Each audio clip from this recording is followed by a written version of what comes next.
It's March 14th. Moses continues his final address to the people, reciting Israel's history and the major lessons learned over the last 41 years. These events and teachings are now familiar to us, having just read about them in the weeks past. But they cannot be repeated enough, as this is a new generation that needed to understand the full context of all that they were experiencing.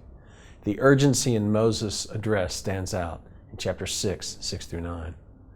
These words which I command you today shall be on your heart, and you shall teach them diligently to your children, and shall talk of them when you sit in your house, and when you walk by the way, and when you lie down, and when you rise up. You shall bind them with a sign on your hand, and they shall be for frontlets between your eyes.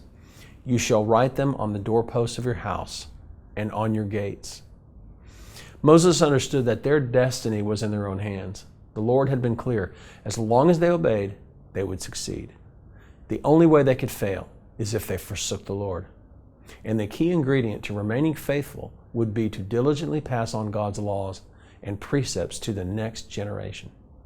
It was absolutely imperative that this new generation embrace their identity, internalize God's desires for their lives, and pass these treasures on to their children.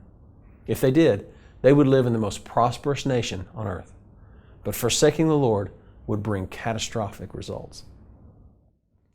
Moses' pleading is just as relevant today as it was 3,400 years ago. His instruction is just as clear to us today. We must internalize God's truth and pass it on to those in our care. Our destiny is in our hands. Here's today's application. Are your children and family being discipled in their faith? What are you doing to ensure that those in your care are exposed to the teaching and instructions they will need to follow God's will for their lives? Are you actively engaging them in these efforts? And if not, do so today. Help them live out their destiny. Now here's today's prayer.